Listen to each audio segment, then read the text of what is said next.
Hello and welcome to the Devil Cyborg Podcast. This is our second episode, and today I have a great guest with me, a former IWD member, however, still fond in many of the hearts, mostly known for his amazing, if I say so myself, DWE World Championship title run.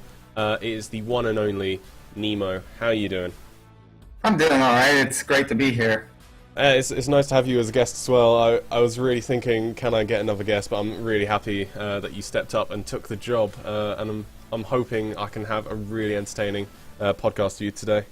I'm sure. Yeah, I was like, I was just super like nervous at first. I was like, whenever you asked, I was like, I hope like someone else does it, but like if no one does, I'm gonna do it just because I kind of want to, but I was also like, no one in IWD or anyone else has really heard my voice except like on some very like fringe times. I've always like said that the reason why I don't really talk is because I'm shy, and I mean it's true, but I'm here. I'm doing it now. And I'm really happy to have this time to talk to you. It will be around about half an hour, just to let you know. But let's just get into it all now. How is life right now? I guess this is the best way to start this off. It is going so much better than it did the last month or two ago. Like, I know I've been acting really weird around people, like changing my stuff on Discord, doing all that kind of stuff. I don't know. It was kind of my way of like coping with like a lot of like stress and a lot of like personal stuff and everything. Yeah, but, I understand. Yeah, you know, I have actually a little over a week left of school, and I have a game plan for everything, and it should be good. Like, as long as I stick with it, things should be great. I mean, having a plan's always good. Yeah. Yeah, I have to give a mad shout out to both Kondo and my girlfriend Rizzy for really like helping me, really sticking with me during these difficult times. Wow. And you know, I know Kondo's listening. You know, thanks a lot, friend. Kondo will basically be listening in the Baku Club. Actually, yeah, we'll mention it. Baku Club voice channel. Just listening to it on the Funkasaurus. Is it called? I forget. Yeah, I think that's what it's called. It's called the Funkasaurus in IWD. So I have the same bot on my Discord, and I always change. I change the name of it like every week. It's like, one time it was Misha, the other time it was Hogger, a couple of times it was Monica. Like, it changes depending on what interests me at the time. It's got like a split personality. Yeah. Oh, jeez. So, you're finishing school soon, is that right? Yeah. Well, I'm finishing this semester, but next semester is my last one. But it should be a bit easier than this one. This was definitely by far my hardest semester. And because you're saying semester, I'm trying to guess again. You're American, right? Yep. Yeah. So, what kind of things are you doing at school? Like, what do you mean? Like, what am I studying? Or... Yeah, what are you studying? Yeah. I am studying economics, but also I accidentally got a minor in history, so I'm trying to keep that going. All right. Because I transferred here. Like, I used to go to another college, and I transferred here, and all my like art requirements were already done from my last school because I was a music major back then. Oh, okay. So all I had to do was do like history requirements for my general stuff. So I took so many history classes that I ended up with a history minor accidentally. That sounds so amazing. Just, I did this and it doesn't. Whoops! Accidentally got a history minor. Whoopsie doodle. One thing led to another, and yeah. Sounds like the weirdest series of events. Just like, I did this, and now, boom, here it goes. Yeah, I was a music education major back at my old college. But the main reason I switched majors because I decided that like I didn't want the thing about like music education and stuff, and the things I want to do, like being a band director at like an American school, is that it kind of takes over your whole damn life.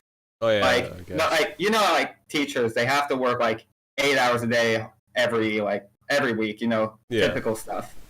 If 5 days a week, whatever. Yeah. Band directors on top of that have to do like after school stuff and weekend stuff. Sometimes like all day weekend stuff, especially for like marching band, things like that. It is, and half of it's like unpaid because like it's like voluntary stuff. Yeah, but it's like voluntary, but you have to do it.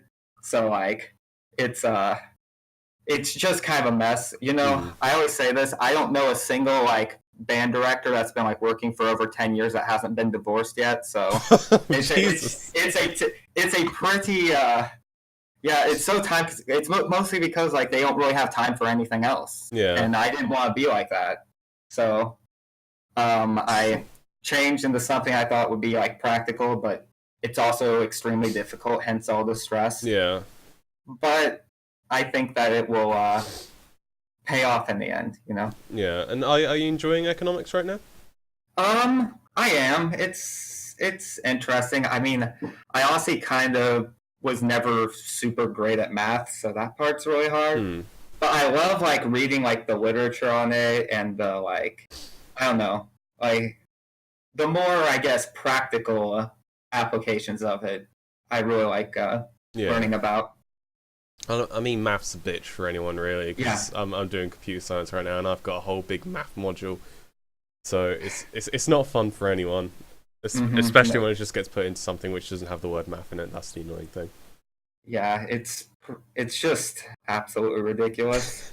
Like, and I think the worst part is that like in my most like mathematically demanding class, I have one of those like professors who's like a grad student. All right. And like the thing about him is like he's like one of those people like knows his stuff, but like doesn't really like teach it that well because like he's like doing it kind of like all in his head and he's writing it down and stuff. I'm like, and like I'm just like I can't follow any of this. Like I have no idea what's going on, and he just keeps going because like he's already has it like figured out like in his head and all that stuff because he's like a math wizard and all that. It's like don't stop me now. I'm on a roll. Yeah, it's exactly like that. Jesus, just shout. Could you like slow down for a bit? It's like no, I'm in the zone. Just wait a second. Yeah, can you go back to that part where like you did like everything? Yeah. Oh Jesus. So yeah. Have you been doing anything else outside of college then? Because if you've been doing nothing outside of college, that's a sad. Well, besides shit posting on every Discord I'm a part of, let me think. Well, I mean, I guess I like play video games and stuff. That's that's what I've been doing to kind of pass the time. What video games have you been playing recently then? The one I've been playing the most is by far Heroes of the Storm, and that's because I'm the captain of the Heroes of the Storm team at my college. Oh shit! So we're not that great, but you know what? It's my team, and I'm proud of it, and I'm proud of what we do. So you've got to be quite a good player to be the captain of the team. I would say I'm one of the better people on our team, but we also last semester we had last year. I mean, we had a captain of our team that he was actually younger than me, but he was like really, really good, like one of the the best players in the region and stuff. Oh wow! But now he doesn't really play with us anymore for some reason. He just kind of like disappeared. We always make the joke that we make the joke that he's the deadbeat dad of IU Hots. Yeah, because he went out for like a milk run or something. I was gonna say it, like, oh yeah, I'm gonna go get some milk, and just goes to internationals and shit like that. That's what I was thinking. He's just gone. But yeah, he was. I mean, wouldn't say I'm like super fantastic, but like, we don't. Unfortunately, without him, we don't have as great of a talent pool. So like, it's been a little rough. I've been trying my best to manage it. Like, I just figured that like, yeah, maybe we can't like, I guess, win a lot right now because like, but I can at least get everything organized, start building the community and stuff, so that like, I built something that can last even after I graduate, and will and maybe if we maybe if the talent starts like showing up, we'll actually like be all ready to go. We'll have like our scheduling stuff. That's the kind of stuff I've been working on. Yeah, because I can imagine, because a lot of sports teams, once they get like a new coach or a new manager in, they're not going to win like on the first go, because it's all like a getting used to it, getting used to the new resume. So I'm sure like next semester, if I'm sure if you put work in, then I think you'll be getting some results soon. Yeah. We've had our moments. We really have sometimes, and I think people will be like taking a lot more seriously, because like this semester, all we did was something called training grounds, which doesn't really like count for anything. It's just like a participation type of just like play against other schools and stuff like that. Yeah. Next semester is the actually like Blizzard sponsored tournament that's called Heroes of the Dorm, and it's it's like the biggest, one of the biggest like gaming collegiate tournaments. And the grand prize for getting first place is 4 years worth of college tuition. So yeah. Oh, okay. Mm-hmm. That sounds pretty neat. Damn. Yeah. But I'll be satisfied if we get further than we did last year. And where did you get last year? We were like one game away from making it into like the bracket stage, like the top 64. But there were like reasons for that, and it's kind of like this big like controversy, big like personal controversy. Oh, was it a screw job? Well, you could actually kind of say it was in some sense, like because. All right. I actually like get into this. Tell me, please. Tell me. Okay, so see, I go to IU, like Indiana University, Mm-hmm. and thing is, there are a bunch of Indiana University campuses all over Indiana. I go to the Bloomington one. Okay. But there's also there's one in Indianapolis. There's like an Indiana University / Purdue University, IUPUI, in Indianapolis, and there are a couple of other ones. But the thing is, how TESPA, the group that's running this tournament, determines what school we're from is they use our school email. No matter what IU school you go to, you get the IU school email. Yeah. So we're all considered the same school. And the rule for like the tournament, the rule for Heroes of the Dorm is that only one team per school can advance to the bracket stage. Oh no. So, all right, we had a team that consisted entirely of IU Bloomington students. Mm-hmm. There was another team that had some people from IU Bloomington, some people from IUPUI, and they basically built like a super team of the best players. All right. From across the IU schools. So like obviously we consolidated ours into just IU Bloomington, so we didn't really like stand a chance because they basically made a super team. Yeah. And whenever we like talked about, because like whenever we got close to the bracket stage, we realized that we were considered the same school, and they said, whenever we asked them about it, they said, well, you're going to have to face them in order to get to the bracket stage. Oh, Jesus. And we flipped absolute shit about that. We got so mad, like we forced them to change it. And this semester they've had to like completely change the rules about that and everything. Good shit. Because that was pretty ridiculous. Like not even just the fact that we weren't allowed, they wouldn't let us get to bracket stage, but because of just the fact of like building a super team full of like what are essentially different schools. Like they're not even close to each other. Like IUPUI is over an hour away from where I'm at, but they get to build a super team together, and they kind of left us with the good player that I was talking about before that left us, and just like a couple of us randoms. Ugh. So yeah, it was kind of a screw job, you could say. Goddamn Hero of the Storm's politics, damn it.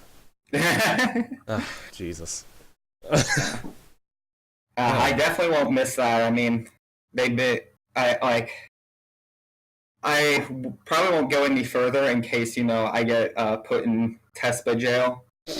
But, That's kind of Yeah. the main summary of it. Have you been playing any other games other than Hero of the Storm? Well, let me think. Well, not nearly as much, just because like this whole semester I've been basically practicing with the team or practicing with some people from the team and all that kind of stuff.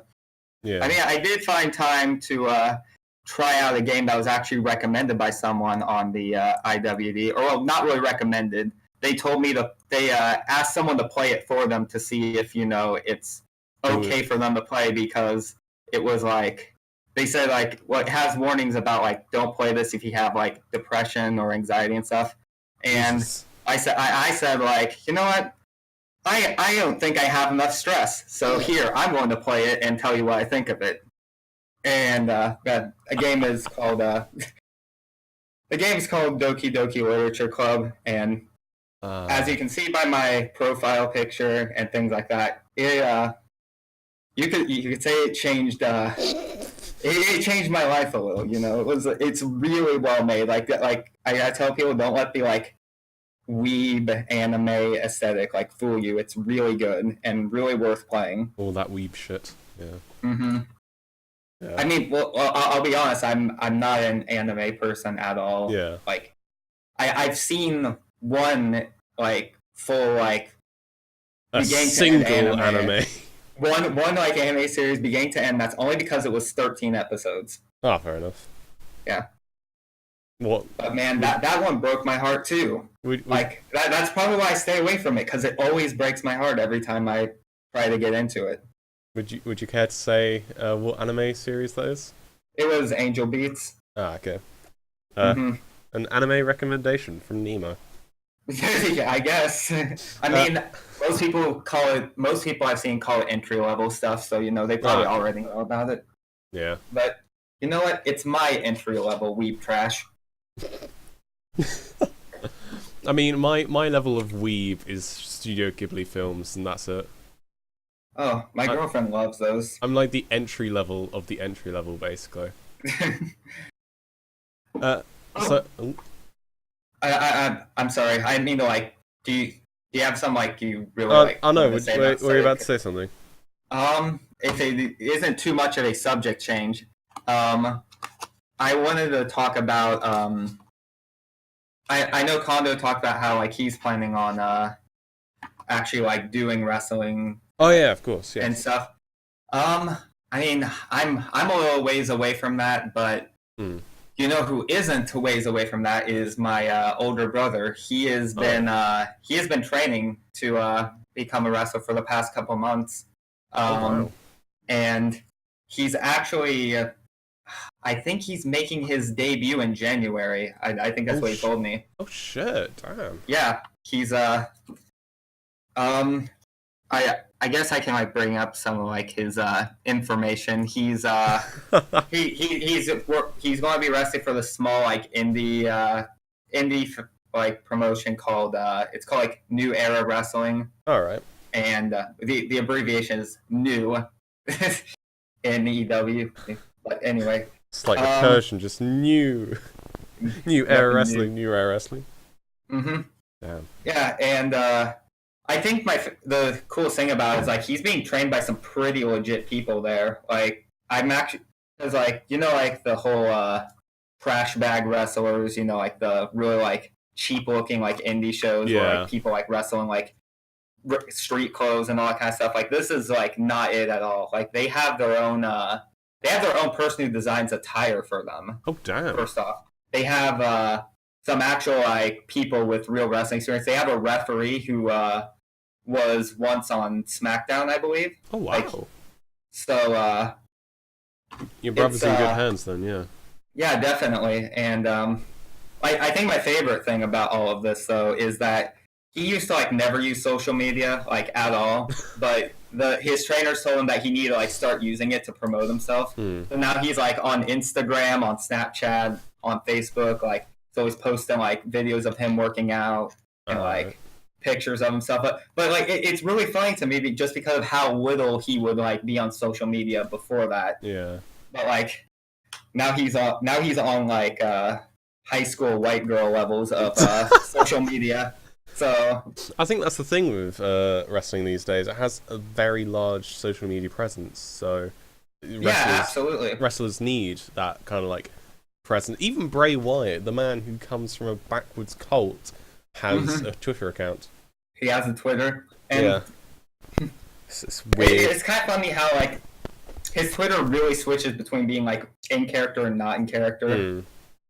Like, I believe that at some points he's actually like, if I'm not wrong, he's like posted tweets about like some sort of like his like basketball team or whatever football team and stuff, and it's just kind of funny to me like how out of character it seems. I'm gonna have to research that now.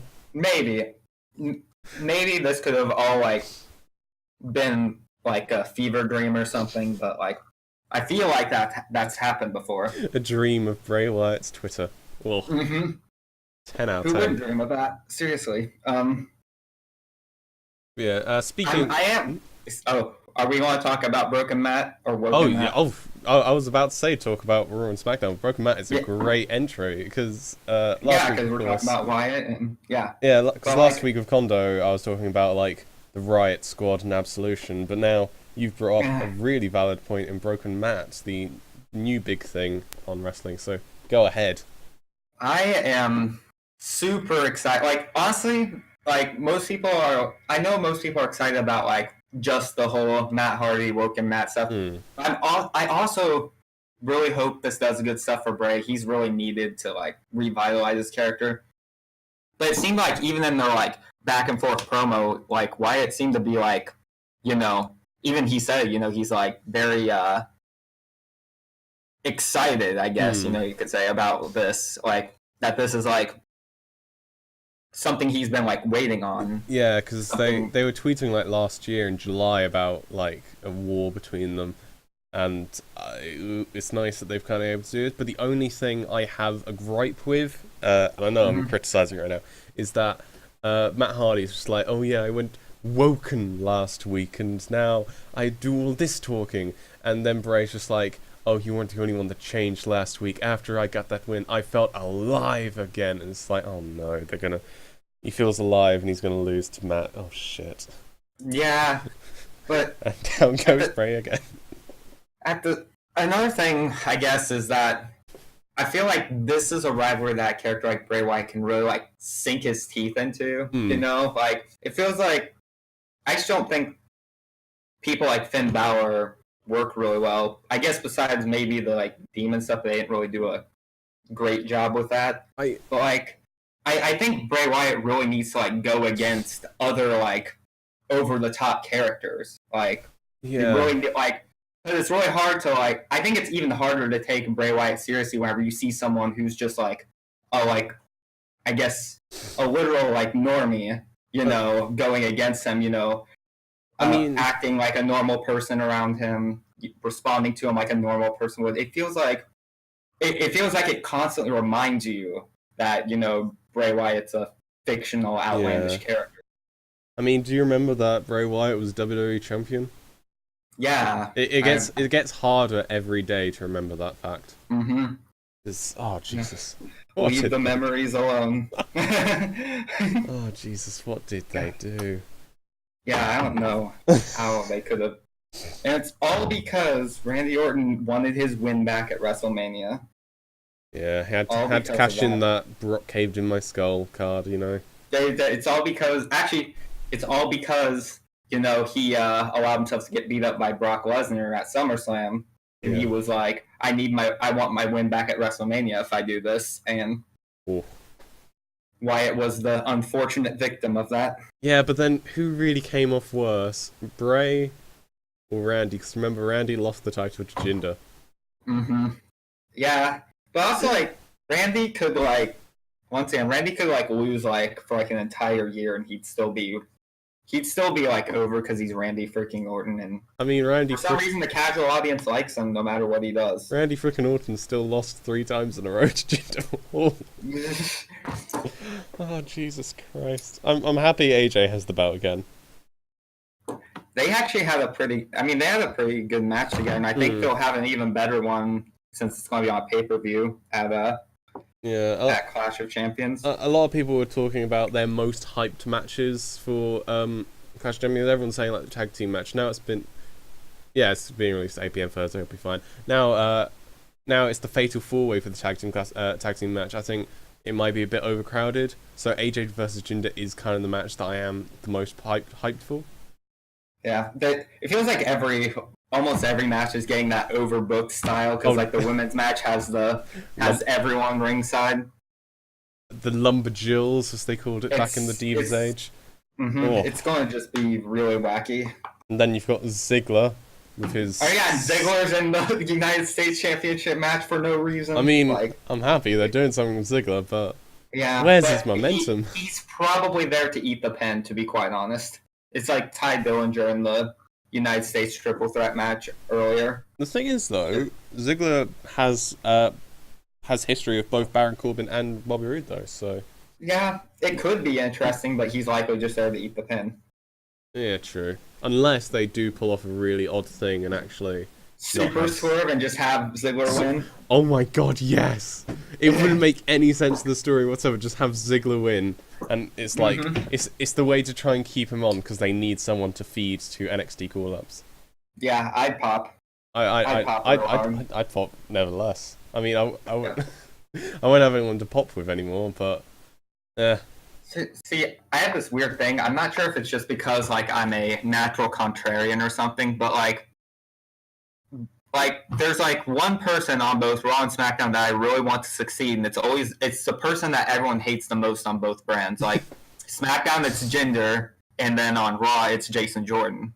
Like I want both of them to like do well. I want Jinder to prove people wrong, like about how he's like not a good wrestler and all that kind of stuff. I want him to like show people that he can be a main eventer. And Jason Jordan, I want him to like get over. I guess show his personality, get over in one way or another. And because like you see like with both of them, I feel like most people like just like tune out everything they say and do, but like if you pay attention, you see like the little like moments where it seems to like click with them. Yeah. And where like things are actually like interesting about them, and like that.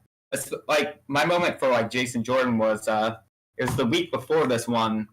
Whenever he came out, everyone was booing him. Yeah. But whenever he challenged Triple H to a match, everyone was like yes chanting and everything. Like I think it's more for the prospect of Triple H versus Jason Jordan because they got to see Triple H in match.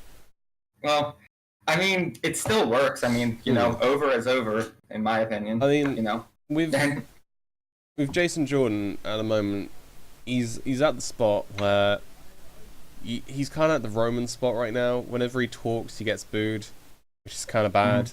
But the way they're actually doing it does seem they may transition him into a heel kind of role because the whole kind of spoiled brat, kind of getting ill-tempered, attacking after his match was finished because he lost lawfully. Like it is leading up to a heel turn, but yeah, we still need some big faces on. I mean, you've got the Shield, you've got Finn. Are there any other faces? Oh, Braun. Actually, to be honest, that's actually 5 pretty good faces. Yeah, depends on how you see Braun, of course. Oh, I see Braun as the babyface. He just does things which makes us happy. That's the thing. Braun is a fun-loving monster. Definitely. He likes to have fun, Mago. I love it. I love it, Mago. Everyone's having fun here. God, I feel like whenever I was in IWD, I'd always make that joke anytime someone said something about having fun or anything. But when I always get like ignored just because I did it so often. Millions of jokes. Fun. I love it, Michael. Millions of jokes get ignored in the IWD every day. Yeah, it's a national epidemic. Yeah, you can do your part by low reacting to everything I post. Just one low react a day. Oh, Jesus Christ. Alright, so I'm going to transition into the next segment, which is, what is your match of... Actually, we are literally nearing the end of the year. It's December now. So what is your current match of the year? Well, I'll be quite honest with you. I didn't start, like, getting back into wrestling until, like, May. Like, it was after this WrestleMania. All right. Like, I watched when I was a kid, and I started getting back into it, like, more and more. I, like, got myself caught up on all the memes and stuff really quick. It's probably why I shoehorn them into everything, because they're all new and funny to me. Yeah. But, I have to say that I'm gonna go with, it depends, is it like main roster and NXT? I'd say go main roster first, then NXT. Okay, it actually makes this a lot easier. Main roster, without question, is New Day versus Usos in the Hell in a Cell match. Oh, yes! Yes, Nemo. That deserved 5 stars, and like, I just... God. This is why I wish there were more, like, respected wrestling journalists besides Meltzer, because he's just wrong. It's 5 stars, and you can get over it. He might have, like, downgraded it because the prop comedy of, like, the trumpets and the cymbals and shit, but that's what makes it fun. That's...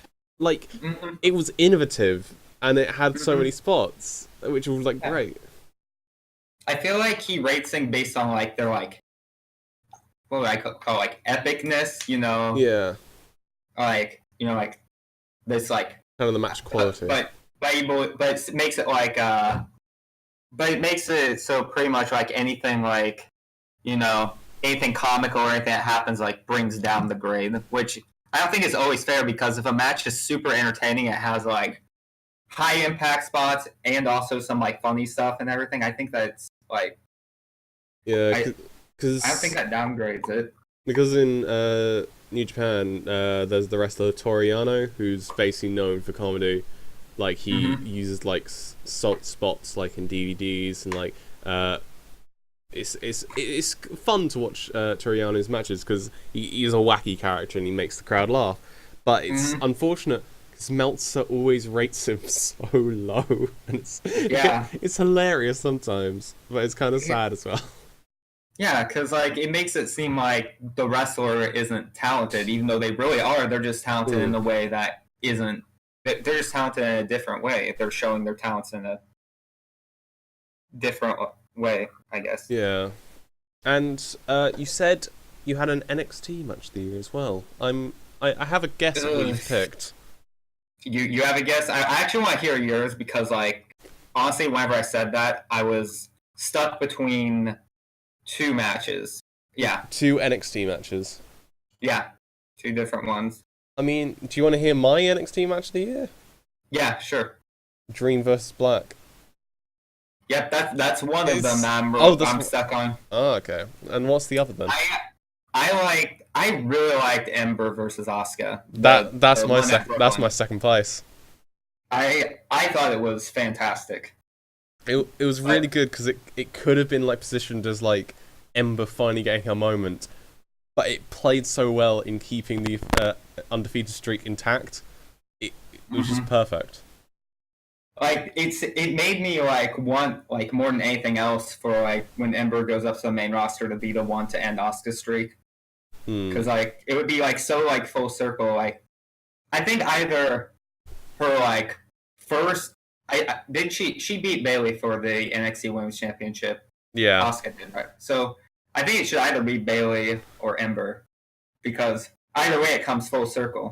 Because I've wanted to advocate just build up Bayley and have her finally defeat the streak, and it would be an amazing moment for Bayley, but the way they booked her.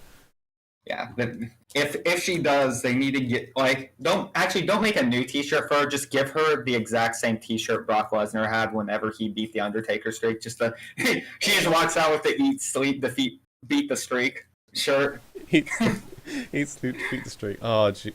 Bayley the Brock gimmick. I'd love that. Eat, sleep, hug, repeat. There, printing money. Yep, I'd buy it. So out of those twos, what would you like kind of put as your favorite then? Man, I'm like recapping both matches in my head. I'm gonna lean a little bit more towards Asuka and Ember Moon, to be quite honest. I think that had the more story behind it as well. Yeah, there's it's like a .0001 like difference between that one and Dream and Black, but that's what I have to choose. I mean, I have to give mad props to the War Games match they put on because it was absolutely entertaining. That was fantastic. I love that so much. But in ring, like actual making me gripped, Black versus Dream just did it so perfectly. Like I remember showing it to Angel, and she was gripped by some points, and she's not even a wrestling fan, so it shows how really good it was. I did the same with my girlfriend when showing her Asuka versus Ember Moon.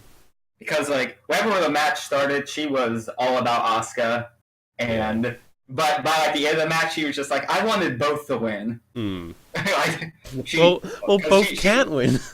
Yeah, she was just like when she first saw Ember Moon, she was kind of like who's this edgelord? And but you know, like the match like convinced her that Ember Moon was awesome. Yeah. And I think that's what a match should do. I mean, I'm quite happy I was one of the reasonable people to vote Ember Moon to win the championship at TakeOver instead of voting for like Nikki Cross or Kairi Sane or Peyton Royce.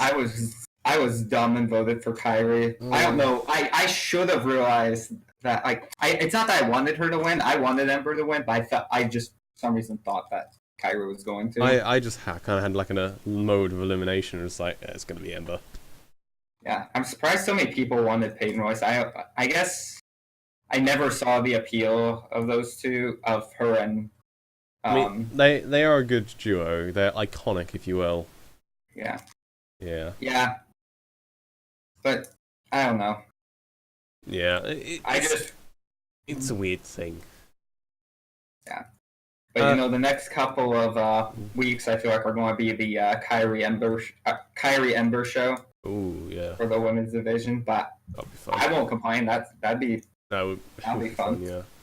And I'm just gonna end this podcast with the quick poll thing. So if you listened to the last one, which I know you did, I had a thing with Kondo where we just ran through some categories, and you just give me people who are in the IWD in other servers which have IWD members in, and you just need to give me the person who you think relates to it the most. Okay. So first off, who do you think is the best member of the IWD? Best.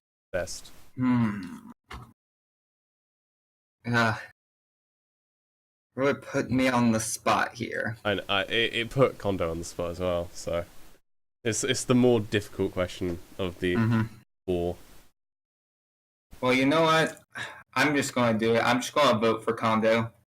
Fair enough. He is a great member. He's the life and soul of the IWD.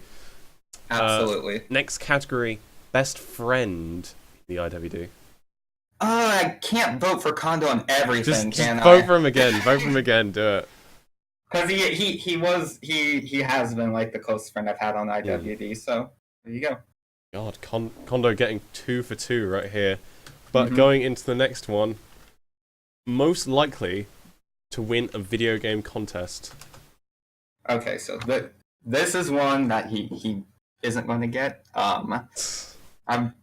video game contest. Ugh. The thing is, I've never played video games like anyone on IWD, so I don't know how good they are. But you know what?